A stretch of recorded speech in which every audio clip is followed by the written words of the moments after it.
जय Hind dear defence aspirants. बहुत सारे क्वेश्चंस से आप परेशान हो जाते हो, एसएसबी में पूछा जाता है।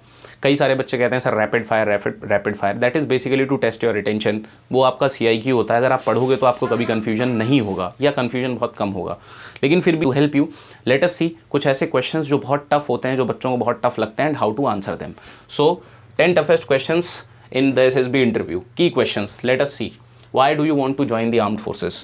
पहली चीज़ समझिए, it depends upon your socio economic background. अगर आप एक फ़ौजी के बेटे हैं या आप सर्विस बैकग्राउंड से आ रहे हैं, आपने बचपन से वो चीज़ें देखी हैं और उनको देख के आप मोटिवेट हुए हैं, सिंपली आंसर इसी तरीके से करिए, कोई दिक्कत नहीं है। लेकिन आप एक सिचुएशन समझिए कि आप टेक एंट्री हैं, आपने कभी NDA दिया नहीं, जो आपको फ्री में डायरेक्ट SSB मिला, आप उसमें आ रहे हो, तो फिर इस चीज़ को समझाना थोड़ा मुश्किल हो जाता है कि you are motivated since childhood. तो आपका जो जेन्युइन आंसर है, आप उस आंसर को दीजिए। आप जेन्युइनली, अगर ऐसा है कि आप बचपन से मोटिवेटेड नहीं थे, बाद में आपने कॉलेज के टाइम पे आपको लगा, तो आप उस चीज़ को जेन्युइनली आंसर करिए। फिर भी कुछ सैम्पल देखिए क्यों पूछा जाता है। आपका जेन्युइन मोटिवेशन देखने के लिए मैंने आपको बताया, क्लैरिटी ऑफ पर्पस और आपका किस लेवल का कमिटमेंट है फौज ज्वाइन करने के लिए वो। लेकिन वही बात है, आपने NCC किया नहीं, कभी कोई रिटन एग्ज़ाम निकाला नहीं, सिर्फ आपने जो डायरेक्ट SSBs हैं उनको क्लियर कर लिया, और उनको क्लियर करने के लिए क्या ही आपने डिग्री कर ली, आ गए, तो थोड़ा मुश्किल हो जाता है। ठीक है, अब आप अगर इस तरीके का आंसर करते हो कि I want to serve my nation, तो obviously you will have a counter question कि you can serve in other areas also. तो जो आपका जेन्युइन मोटिवेशन है आप उसको बताइए, अपना जो टिल्ट है उसको बताइए। Next, tell me about your self 2 minutes। वो ये भी कह सकते हैं, वो कुछ भी नहीं कहेंगे, कह देंगे okay tell me something about your self, और वो ये भी कह सकते हैं कि tell me about your self and keep on speaking until I ask you to stop. तो इसके लिए आपको एक स्ट्रक्चर्ड आंसर प्रिपेयर करना पड़ेगा। ठीक है, देखिए कैसे। सबसे पहले पर्सनल बैकग्राउंड, आप कहाँ से आते हैं, आपने क्या क्या काम किए हैं, उसके बाद आपका एजुकेशन, उसके बाद आपका हॉबीज़ इंटरेस्ट, और उसके बाद करियर गोल एंड मोटिवेशन। बीच में अगर इंटरव्यूइंग ऑफिसर आपको रोक देते हैं, आपने सोचा था कि मैं 4 चीज़ें बताऊंगा और बीच में इंटरव्यूइंग ऑफिसर ने आपको रोक दिया, तो पैनिक होने की ज़रूरत नहीं है, परेशान होने की ज़रूरत नहीं है। वो खुद आपसे पूछ लेंगे, he is satisfied. This remember is the first way to create a good impression. जब आप अपने बारे में ही एक स्ट्रक्चर्ड आंसर नहीं दे पाएंगे, तो दैट मीन्स कि you are not very well prepared. ठीक है, चलिए नेक्स्ट क्वेश्चन देखते हैं। What are your strengths and weaknesses. क्यों पूछा जाता है? टू आइडेंटिफाई कि वाकई में आप अपने आप को कितना समझते हो, कितना जानते हो। यहाँ पे ये चीज़ ध्यान रखनी है आपको कि जो आपकी स्ट्रेंथ्स हैं, जेन्युइनली अगर कुछ आपकी स्ट्रेंथ्स हैं तो आप उनको बताइए। It could be adaptability, it could be physical fitness, it could be mental toughness, it could be your scholastic performance. और आपकी जो कमियां हैं, जो भी आपको लगता है आप प्रोक्रेस्टिनेट करते हो, आपने फिजिकल फिटनेस पे अच्छा काम नहीं किया है, या आपका टेम्पर बहुत शॉर्ट है, तो आप उसको बताइए। लेकिन ध्यान रखिए कि आप इन चीज़ों को अपने मेंटोर से ज़रूर डिस्कस करिए, what is suppose to be told, और वो जो बताएं आपको वो इम्प्रूवमेंट करना पड़ेगा। नेक्स्ट है, why should we select you over other candidates. पहली चीज़ आप ये बोलिए कि सर मेरा यहाँ पे किसी से कंपटीशन नहीं है, we all are a team, but I know that these are the reasons that I am a good fit for the army. It might be someone else also, but because I know about myself, so I am going to tell you about myself. अब आप ये देखिए कि आपका relevancy है क्या उस role को लेके। आप फिजिकली फिट हैं, मेंटली टफ हैं, मोटिवेटेड हैं, आप फौज को समझते हैं, आपने उसके बारे में पढ़ा है, और आप क्लियर हैं कि क्या क्या चैलेंजेस फौज में आते हैं, और आप ये जानने के बाद भी कंफर्टेबल हैं कि आपको सेलेक्ट होना चाहिए। तो this much would be sufficient enough. चलिए नेक्स्ट देखते हैं, what will you do if you don't get selected. अब ये टेक्निकल क्वेश्चंस होते हैं, 3 तरीके से पूछे जा सकते हैं।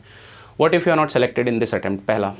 What if you are not selected in all of your attempts, and what if you are declared permanently medically unfit. तो आपको समझना पड़ेगा, आप एक अटेम्प्ट में नहीं हुए तो आप दूसरा अटेम्प्ट दोगे, आप किसी अटेम्प्ट में नहीं हुए तो आपके पास एक बैकअप करियर ऑप्शन होना चाहिए। आप CAPF कह सकते हो, आप UPSC कह सकते हो। अगर आप परमानेंट मेडिकल अनफिट हो तो आपको पता है आप फोर्सेस कभी ज्वाइन नहीं कर पाओगे, तो आप उनको अपना ऑल्टरनेटिव करियर ऑप्शन बता सकते हैं। आप ये कह सकते हो कि sir I will start mentorship, आप ये कह सकते हो कि sir I will do MBA और आई विल डू लॉ और समथिंग। ठीक है, चलिए आगे देखते हैं। What is your opinion on current defence issues in India. Never be critic, ये एकदम टेक्निकल चीज़ है। हो सकता है वाकई में कोई कमी हो, but you are not suppose to be a critic of that. आप हमेशा जस्टिफाई करेंगे situation that sir able people, able officers, well qualified, experienced and trained people are handling things and things are going well. Yes, we need to improve on these technological aspects which we are doing in the correct manner. This is the way you are supposed to answer this question. Next is, what leadership qualities do you possess? ये सवाल है। और इसके साथ ये भी पूछा जा सकता है कि tell me 1 or 2 incidents from your life where you can say that you are a good leader. तो आपको वो इंसिडेंट्स प्रिपेयर करने हैं। हो सकता है आपने कॉलेज में कोई टेक फेस्ट ऑर्गेनाइज कराया हो, कहीं ब्लड डोनेशन कैंप ऑर्गेनाइज कराया हो, कोई टूर्नामेंट ऑर्गेनाइज कराया हो, आपके गांव शहर में कहीं पे कोई प्रॉब्लम रही हो जिसको आपने रिजॉल्व कराया हो by using some leadership qualities. तो वो अब आपके अंदर क्या क्या लीडरशिप क्वालिटीज़ होनी चाहिए, तो आपको पता है 15 OLQs होनी ही चाहिए आपके अंदर। फिर भी आप अपने लेवल पे बता सकते हो that you are a good speaker, your communication is good, you can influence people, you can motivate them, but you will have to satisfy that thing with an example or instance from your life. Next, describe a situation where you faced a failure and how you handled it. कोई मन में complex लाने की ज़रूरत नहीं है, हम सब ने कहीं ना कहीं गलतियां की होती हैं। This is what the truth of life is and the interviewing officer also knows it. हो सकता है उन्होंने भी कहीं ना कहीं कोई गलतियां की हों, बट द थिंग इज़ वो ये देखना चाहते हैं कि how did you learn from that mistake, what have you improved. Remember, a smart person is the one who understands, learns from his mistake, and a smarter person also understand from others mistakes. तो आपको ये चीज़ समझनी पड़ेगी। और आपके life में ऐसा हो सकता है कि डिप इन मार्क्स हुआ हो या कहीं पे कोई और प्रॉब्लम आई हो, हाउ डिड यू हैंडल। जैसे आप अपने सीनियर के पास गए, आपने उनसे बात की, आपने उनसे प्लान बनाया, बताया, उस पर काम किया और इम्प्रूव किया। Next, what do you think about life in the armed forces. Never feel that life in the armed forces is good, it's comfortable. It's not. Yes, you will have a good feeling about yourself because you will be working really really hard. तो it's better इस question को answer करने से पहले आप एक interaction ज़रूर करो किसी एक्स सोल्जर या ऑफिसर जो भी आपको अपने रिसोर्सेज के हिसाब से मिलता है, और उनसे पूछो कि सर किस तरीके की टफ चीज़ें वहाँ पे होती हैं।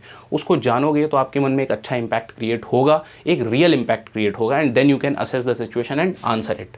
आप ये मत बोलिए कि सर गाड़ी, जिप्सी, दिस दैट, ऐसा जो है वो that is not a very relevant and एक कंप्लीटली बेकार सा ये सवाल और जवाब होता है। ठीक है, so these were the question. If you have any other doubt कि आपको ये पूछा जा सकता है, post it in the comment section, will make a video on that also. Thank you so much, all the best, जय हिंद।